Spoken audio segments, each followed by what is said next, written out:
Welcome to Midlife Unplugged, the Fuck It Years. I'm your host, Lara Portelli. This is the space where we strip away the polite BS, rip the gloves off and get real about what it means to thrive in our second act. Each week, I'm joined by a guest who's walking their own bodacious midlife path. We're talking menopause, divorce, reinvention, and everything in between. Buckle up, because this isn't your mother's midlife crisis. This is Midlife Unplugged. Hello, everybody. Welcome back to Midlife Unplugged, the Fuck It Years. I'm your host, Lara Portelli, and I'm really excited today because we've got the wonderful Caroline Bellenger, all the way from our sun. For people that aren't from Australia, Caroline lives in the most sunny state of our country, Queensland. It's a state where it's usually always warm, a lot warmer than where some of the rest of us live. And I can't wait to chat to Caroline today about life unplugged and fuck it, about things that when women hit midlife and we experience things differently. And I can't wait to dive into it with Caroline because she's experienced a lot in life, and it all hasn't been rainbows and unicorn farts for Caroline. And I love that she's happy to she's happy to chat about her life and where she's been, where she is now, and what her hopes are for the future. So enough about me rambling now, Caroline. Let's go over to you. Welcome, and let us know what your fuck it moment has been for you in midlife. Thanks, Lara, and great to be on here. A fuck it moment or many? I'm going to say my defining moment, though, really, and I remember it distinctly because, you know, as we move into a new year, we always have like, what are we taking with us? And honestly, when I turned 50, I had one phrase, and that was literally, I am too old for this shit. And that was like just all the bullshit. People who didn't like align with me, situations. I was just like, I'm not going to care anymore about all of that. I'm not here to keep anyone happy. I love that. I love that. And the other thing you talked about when you hit 50 was not so much self-hatred, right? Yes. It was more your era of beginning to self-love yourself, to love yourself and self-respect. And tell us a bit about that. Where did that come from, that knowledge, that wisdom to know that this was now your time to turn the table, so to speak, of it's my time to love me and not be so harsh on myself and the way you were living at that time. What changed that? What changed for you? What changed? So for me, you know, part of my story was childhood sexual abuse, which led into 20 years of addiction and mental health challenges. I'd been sober. I got sober at 40 with a 6-month residential rehab. That was fun. But it worked. So it didn't have to be fun because it worked. But, you know, I came from like absolute self-hatred, you know, suicidal, just didn't think I was worthy of anything. Unlovable, not good enough, the list that, you know, a lot of people share. It didn't happen when I got sober, because then all of a sudden, you know, my first couple of years of sobriety was probably even more challenging because I had all these emotions and beliefs and no alcohol to solve them. So that was a real roller coaster time in my life. And I would say exercise was probably the first bit that got me back onto the track of just setting goals and doing things that made me feel good. Yeah. So there was nothing huge that made me change. There were so many little things along the way. And exercise was a really good part of it, because I think when you start looking after yourself, that's a sign that you are loving yourself. And then I also started doing like working more as a coach and learned NLP. So I'd done like, So NLP was really helpful for my own side, because I'd spent, you've done NLP? Yeah. It's a real awakening. Yes. Do you agree with that, Caroline? Yeah, because especially coming from trauma, and we've all been there. And I'm like a big advocate. Like I've seen psychiatrists, psychologists, drug and alcohol, sexual counselors, you name it. I've seen them all and they've all had their place. But I felt like I was stuck in this place of trauma. And what I found with NLP was rather than going back over it, it was all this forward future focus thing and working on the behaviors that I have now. Yeah, I like that. I like that. So the woman that's at home might be sitting down with a cuppa and in her midlife or approaching midlife or doing the dishes or whatever they might be doing. That is if you're listening to this, that's a real profound moment, because what Caroline just said there was, when we go to, and they've all got their place. I've seen them too. I've had similar experiences to Caroline in life. We tend to talk backward, what's happened over and over the same week. With NLP, if you've studied or if you've not, it gives you that future, talking about future and kind of not mind map, but a bit more joining the dots for the future and for something to look forward to. I like that. I like that a lot, Caroline. And I think that's really important, because it's like that whole, for most people, not everyone actually, but most people, we like to know where our limiting beliefs and our behaviors come from, right? That's sort of one little piece, but it's actually only one tiny little piece of the puzzle. Because once you know that, that's just like fills the void, then it actually becomes irrelevant how you got here, because the only relevant thing is what you're doing right now that's either making your life better or making your life worse.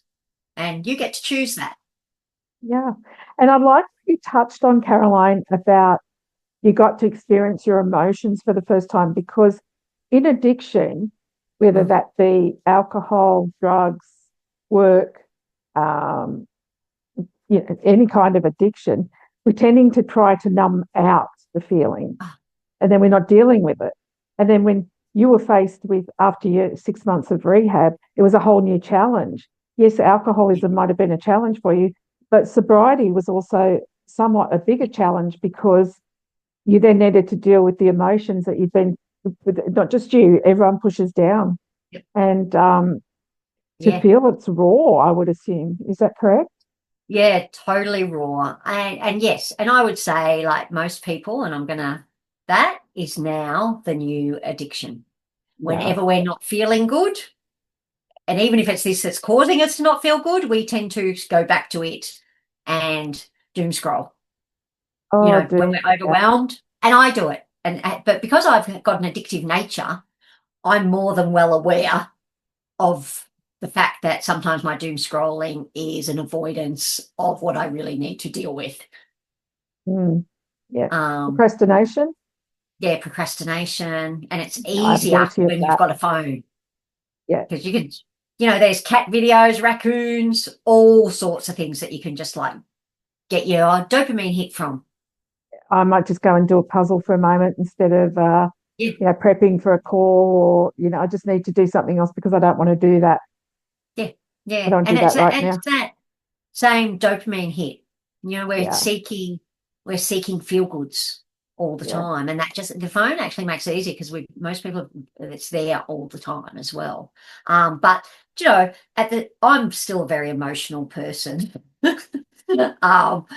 And I'm okay. I think the difference is I'm actually okay with being emotional. And I feel like, there's always been, especially for women, oh my God, especially in leadership, God forbid you're emotional. That shows weakness. Right, the weakness, the you don't know what you're doing, you're too emotional, all of that stigma. When in reality, evidence is coming out now, new research is coming out now that's showing that leaders who cry have more empathy and can be better leaders. Leaders that cry show vulnerability, that allow their team to come forward with issues. So it's good to see, and that's what I'm passionate about, like saying to people, it's okay, but you've got to be okay with it yourself. I think that's the first step. be okay having a good cry. I now will go get chocolate, cry, box of tissues, sit there, bawl my eyes out till I've got it out of my system, and then dust myself off and go, okay, what do I need to do now? I love that. And I've always wondered about, like you were saying, that vulnerability. I've always wondered about that, leave it at the door when you get to work. How many of us are walking into a workplace daily with leaving it at the door, but we're not really, because something's nagging at us. It's got to affect our work, correct? Yeah. Yeah, leave it at the door. I Yes. get leave it at the door. And then in the next breath, a workplace might be saying, if you need this, the EAP program's here, or your work performance is failing. Because 9 times out of 10, people have got shit going on at home. We don't live in, an age where simplicity is present anymore. We live in an age where things are pretty complex. Yeah. And I love that you talked about a leader crying. It shows that it's okay, because for so long we've been, leave it at the door. Yeah. Don't show any emotion. And then that plays down to your team if you're a leader, as you were saying. That cold, not coldness, but people don't think we can't do that. Yeah. And I think it's like I said, it's not a sign of weakness. Like I would reframe it to say, if you can't cry publicly and be vulnerable, that's very weak. Because when you know yourself and trust yourself and believe in yourself, you can share whatever emotion and not worry about being judged. Absolutely. And I love how you're open to talking about things that have happened in your life, Caroline. And we had a little chat about the vulnerability and talking about, whether when things don't always go to plan, and that we've got a shared experience about having a failed business and other things that have gone wrong. And what do you think it is about women like yourself and myself that have failed and failed and failed and failed again, that keep us getting back up and trying again? I'm not just talking financially, I'm talking about emotionally, everything that makes us women midlife. When things have gone really wrong, we talked about finding ourselves in the fetal position because we just didn't know what else to do, because we thought that was our safest position. What do you think it is about women that can do that can keep getting back up and having another go? What do you think makes them like that? I think, that comes down to that resilience. And I think women are incredibly resilient because women have always had that nurturing role as well as, and now that's combined with working and nurturing and being, a lot of pressure on women to be whatever it is at that time in society expects us to be, because that changes all the time as well. But I think for me, and saying and I was having a moment in today thinking exactly about that question, because I had my failed gym where I then sold it to someone who I really trusted. And then they screwed me over and didn't pay me back. Then I had issue in a couple of workplaces. And now I've had my recent business where I think I just up the ante of how much I get screwed over. It's like the universe saying, oh, well, you got past the other ones, Caroline. Let's just really raise the bar and see if you can come back up. And I think for me, it's really important, 2 things. One, you can't control other people's behavior. So if someone else behaves badly and that impacts on you, that's still their stuff, not yours. And on the flip side of the same coin is you are 100% responsible for everything you do. And that was the moment that I found ultimate freedom. Even with what's just happened, yes, has the situation been out of my control? Totally.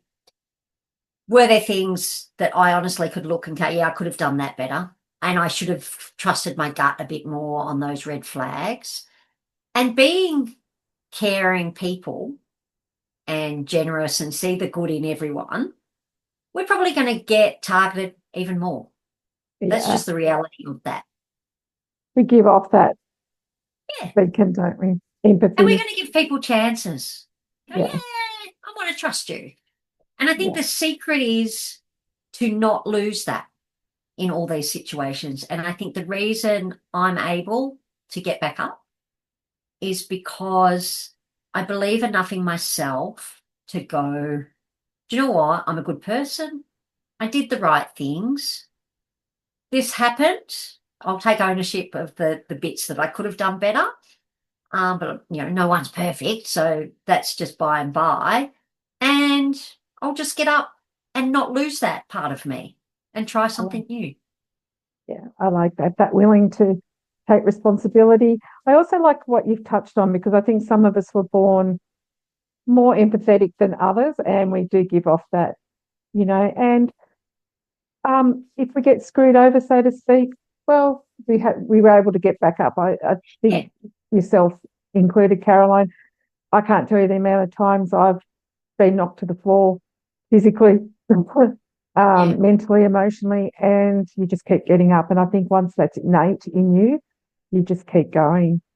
Yeah. And I think, look, in saying that, like, this is that whole, the fuck it years, because you also get a little bit more, I'm a little bit more, not revengeful, but I'll stand up for myself a lot more as well. Although I have got a lot of revengeful thoughts going through my head currently. I'll try not to act on them. But I'm not as, I guess I'm not as easy. I don't even like the word forgiveness anyway, so that's a whole different story relating to the sexual abuse. So I'm like not good on the old forgiveness thing. I can get past things and I can have acceptance, but I other than forgive myself for stuff, I'm not really good on forgiving others' bad behavior. Because to me that's a get out of free card. Your bad behavior is your bad behavior, and that's your boundaries, right? And that's what you've put in place. Yeah. But I think we get through life, and we do get a little bit more, like now I give less chances. So I'm a bit more discerning. I'll still be an open book. I'll still be trusting. But the minute something's not quite right or you're not aligned with who I am, I'm more likely to go, done. I'll delete people off social media, all sorts of things. Like if I'll follow somebody lovely, if they start getting negative or judgmental or intolerant, I'll go, yep, gone, bye, that. Great. Good on you. And where does exercise fit in for you? Because I work out every day too, and I know how important it is for you. Where does that fit in, and how does that make you feel? What do you think that does for you? That is my everything. It literally. Tell us a little bit about that. So when I first got sober, like I've always exercised. I've never been a runner. My sister was always the runner in the family.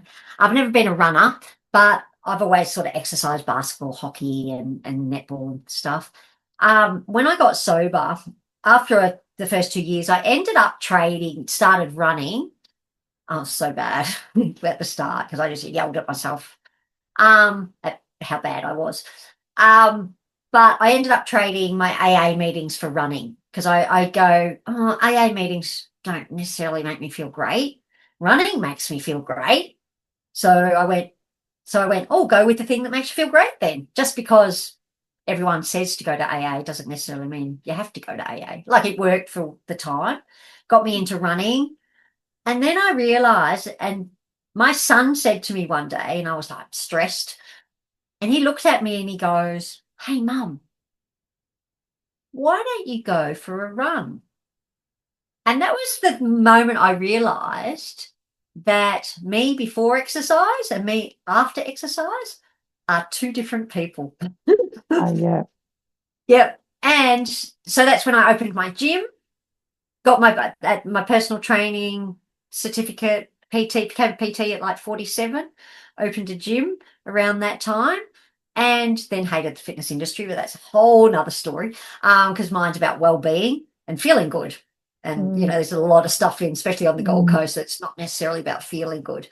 And I'm just really passionate that movement and whatever that is for you, whether it's swinging or walking or running or gym or weights. Although if you're getting older women, do weights. Just saying. Just saying, I will. That is extra good for you at this stage. So for me, yeah, if I don't do something most days, like I just want to like kill people. I'm not a nice person, basically. I get it. I'm not as sharp if I don't do something, and I No. tend to, yeah, I don't feel right. I don't feel right. It does something. Like we were saying before, it's about the endorphins and the Yeah, look, dopamine and it, yeah, it stimulates all those happy hormones, the feel absolutely. good hormones, the relax, and then there's all those. Again, it's that fulfillment of achievement. So when you go and do something like go to the gym or go for a walk, it's another one of those tick off things. So not only are you getting the health benefits of doing it, you're getting the mindset benefit of going, oh, I'm so good, I did that today. It's another tick off. Yeah. Yeah. And I think it makes us better. Oh, better's not the right word, but makes us, you know, what's the word I'm looking for? I can't quite get it at the moment. Maybe better. Discipline. Yeah, discipline and better, happier, maybe happier. Oh, happier. Yeah. Makes And us happier partners, happier mentors working with our clients. I feel sharper when I've worked out. yeah. Yeah, and happier all round. So your Oh, clients can totally. feel it. Most of my good friends all do some sort of exercise because they're nicer people. I just say they're just nicer people in general. And that's why I always say, like, to people about the whole selfish, looking after yourself. I go, what I realized when my son said that to me is no, it is like really selfless of me to go and do exercise and look after myself because I'm a better version. Version, And when that's it. I'm a better version of me, you all win. Absolutely. And you Yeah. unplug, like we're talking about here, unplug from Yeah. everything for a minute or an hour. Yeah. It's your hour. You feel like you're getting something done for yourself. You're not giving to someone else. It's like going for a walk first thing in the morning and seeing that sun. Like there's Oh, not another moment in the day like I know sunsets are special, but a sunrise, watching it, oh, a beautiful. whole new day, the Yeah. innocence of a brand new day. And I just think I that's love magic. sunrise. And I I do actually too. haven't done a lot. Well, I need to get up at 4 a.m. at the moment to get a sunrise on the Gold Coast. But anyway, Yeah, you don't but have I daylight do. saving, But you right? know what? Because of my stressful year, I have got out of routine. I lost a lot of routine during COVID. My gym was closed down and I was on the border and it was just all mess. But on top of that, I also don't need to put my hand up. Oh, good. I also hit perimenopause. So Mm, I actually go, when people ask me, I go, oh, I'm pretty sure compared to COVID, perimenopause was worse. And for me, I didn't get any of the hot flushes, none of that. Fatigue. I would get up, I would be on the couch wanting to sleep at 9:30 in the morning. wow. So yeah, and I'd go for longer runs and then I couldn't do anything for 2 days. So I had to like reduce the intensity of my exercise to just minimal. If I could do 2K run instead of 10K run, so be it. So that took a real toll on my body as well as going through all life stuff that we go through. Mm, But I hit because then the menopause that day, because that's what I say to people, menopause is only one day. mm. That's the 12th. When you haven't had your period for 12 months, All right. Yep, yep, yep. that day is actually the only day you have menopause. Okay. Yeah. And I never knew that. This is, Me neither. again, like that whole education that none of us have known until the last couple of years about menopause Mm, and perimenopause. Like, let's just keep all the women in the dark about this, like, really serious condition they're going to go through. yeah. Yeah. So once you hit that day, that's your menopause. And Mm, then everything after that's post-menopause. okay. Because that's Mm. why I sort of looked at you just then because mine was Yeah. surgically induced. So Okay. yeah, that's why I went, oh, what do you mean, Carol? 12 months of no, yeah, Yes. menstruation, right? Yeah. Yeah. Yeah, So that was right. my day. This year in May, I went, finally, we got there. Yay, 12 months. Yeah, Yeah. yeah. I Uh, understand completely what you're saying because I lost yeah. 42 kilos when I left my toxic relationship. I've gone into menopause since that happened. And it doesn't matter what I'm doing with exercise at the moment. I'm just trying to reduce my cortisol. And I'm where you were Yeah. tweaking. weight's going on, doesn't matter what I do, I'm still eating like I did when I lost the 42 kilos. Yeah. But you just got to go with your body. I've learned to Yeah. stop hating my body and love it and where she's at the moment. And Yeah. it'll all, one way or another, it'll all work out. Oh, look, and I used to say that to the women all the time. Like Yeah. I said, and the great way to look at it, I said, it's about feeling good. Like when you come to the gym, all I want to know is, do you feel good? Yeah. Because that's, to me, is the biggest indicator of your health and well-being. Yeah. And just work on that. And I used to say, like, and if you think, weight is an issue or you're trying to lose weight, I also then want you to go to a marathon or a triathlon, which I do. I said, and sit there on the finish line because you will see every body shape possible cross that line. And that takes that whole, again, that we've been pushed and pushed with the media and society that you have to be a certain size. Absolutely.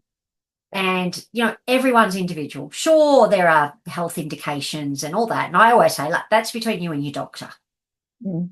If there's something like that, work with your doctor, a dietitian, nutrition. And I used to always say, and don't listen to your PTs. Because God forbid, that's one of the reasons I was so cranky with the industry. Like the number of PTs espousing diets and all this stuff. And I go, you're not qualified. Like we're qualified to basically do the basics. Yeah. Like that's it. I went into the industry as well, owning my Curves Women's Gym to help women, and I was just bamboozled by the time I got out. Between that and the fitness industry, the beauty industry, is it no wonder we hate our fucking selves most days? Oh, yeah, look, and same, like and it's hard because I'm like, COVID taught me one of my biggest lessons because I was dating a Trump-loving conspiracy theorist. Go figure. Miss left-wing feminist. Right, so it was an interesting time, let me tell you. But do you know what it taught me was you do you. You do you. I don't need to convince anyone that I'm right. I'm happy and comfortable with my decisions. Yeah. And I don't need you to like my decisions. I don't Or need you to validate agree me. with me. You just do you. You do you, boo-boo. Do you, yeah. So, yeah, but the fitness industry, yeah, it did my head in with all of that judgment and They're $1 trillion industries, and Caroline, and unfortunately, we've bought into it. Like you were saying about the, phone. yeah. Yeah. Okay. Wow. Oh, So much unpacked. I know. He's just like chat. As we wrap up today, Caroline, what is it that you'd like to leave our listeners with and our audience with? Key phrase, key word as we finish off. Yeah. Look, I think my biggest takeaway from life so far, and I'm a big advocate of just believing you are enough. Whatever you're doing, wherever you are, you're on your journey, and that's all you need to be is on your journey. You don't have to do anything spectacular other than be you. And you do you better than anyone else. So keep being you better than anyone else and really, really listen to the things that bring you joy. Like, yeah, it's easy to get caught up on what we should do in life and the expectations, but find what really makes you happy and just follow that. Just be yourself. And when you're yourself, you'll attract the people that like you and the people who don't like you. Yeah, the people who don't like me, I go, yes, because I don't really want you in my life. You're not for me anyway. Yeah. But yeah, I think the most important, believe in yourself. You get to choose your life. You actually do. And I know sometimes I feel like I sound really harsh when I say that, but ultimately it's up to you. No one's coming to save you. Yeah. And it's up to you. But you have the capacity. You have the capacity to have Absolutely. this Everything you amazing need life. is in you, right? Yeah. Amazing. Thank you so much, Caroline, for joining me this afternoon. This has been a really great chat. I just love how you've overcome so much and turned that adversity into gold. That's what I really admire about you as a fellow woman out there doing amazing things. in the world. So thank you, everybody. That's wrapping up another episode of Midlife Unplugged the Fuck It Years. I'm your host, Lara Portelli, and look forward to seeing you on the next episode. Bye for now. That's a wrap on this episode of Midlife Unplugged the Fuck It Years. If today's conversation lifts something up in you, hit subscribe, share it with your midlife crew, and keep the conversation going. I'm Lara Portelli.